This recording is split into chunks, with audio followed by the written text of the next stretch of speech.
Somebody once looked at Walt Disney, the man who would go on to build the most magical entertainment empire in human history, and told him he had no imagination, that he lacked creativity, that his ideas weren't good enough. The man who gave us Mickey Mouse, Cinderella, The Lion King, Disneyland.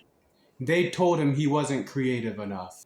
This is the story of Walt Disney and what he did after they tried to count him out. Walter Elias Disney was born on December 5th, 1901 in Chicago, Illinois. He grew up in Missouri, the fourth of 5 children, in a house that wasn't easy to grow up in.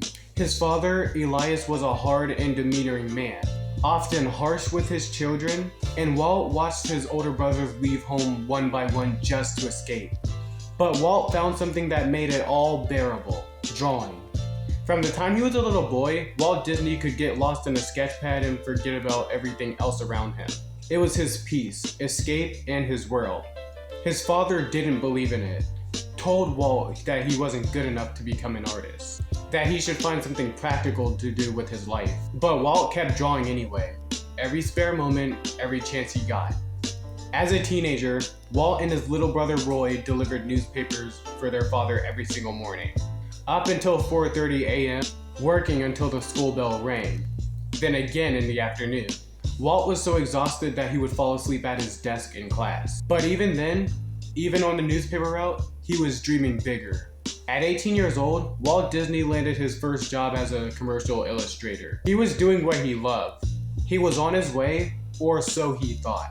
In 1919, Walt was fired from his job at the Kansas City Star newspaper. His editor looked him in the eye and told him that he lacked imagination, that he had no good ideas. The man with no imagination. That was what they called Walt Disney. But Walt didn't quit. He started his own animation company, a small studio called Old Graham. He made deals with local theaters. He hired other artists. For a moment, it looked like things were turning around. Then that company went bankrupt too. Walt Disney was broke. He had almost nothing. He was so poor at one point that he started eating dog food just to survive. The dream of being an animator fell further away ever. But Walt Disney packed what little he had and moved to Hollywood.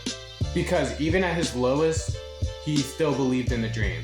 In Hollywood, Walt and his brother Roy started the Disney Brothers studio together. Walt began creating a new cartoon character, a rabbit named Oswald. And for the first time, things started working. Oswald was a hit. People loved him. Walt Disney was finally getting somewhere. Then his producer stole Oswald right out from under him. Took the character, took everything. Left him with almost nothing. Again. And right there, in that moment of losing everything for what felt like the 100th time, Walt Disney sat down and drew a mouse. A simple small mouse with big round ears and a playful grin. He called him Mickey. The man they said had no imagination, sitting at his lowest point, created the most recognizable character in the history of the world. But even Mickey Mouse didn't come easy. Walt took Mickey to the banks. He needed funding to make this vision real. And the banks said no, over and over again. 300 times Walt was rejected. 300 times people looked at Mickey Mouse and said, "This will never work."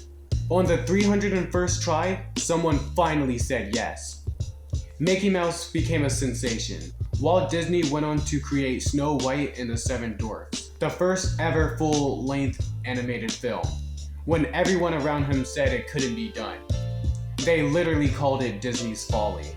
They said it would ruin him.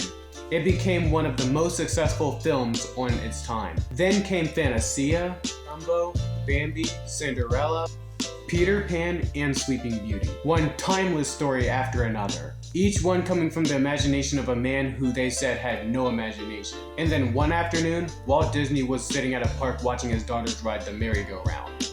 And he thought, what if there's a place where parents and children could have fun together? A magical place, a happy place. In 1955, Disneyland opened its doors. The most magical place on earth.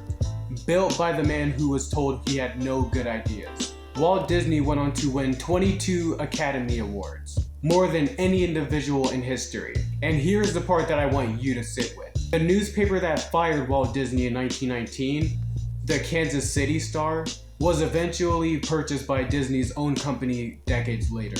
The place that told him he had no imagination became part of the empire he built with it. Walt Disney has been told he was not creative enough, not smart enough, not the type of person who would make something great.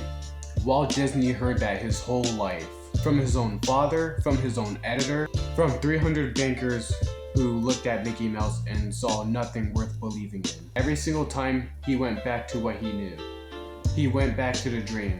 Whatever you're holding on to right now, whatever idea, whatever vision, whatever thing people keep telling you that isn't possible, I need you to hear this.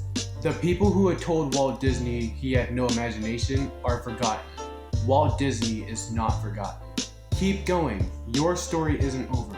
Not even close. If this story found you today, share it with someone who needs it. Subscribe so you never miss the next one.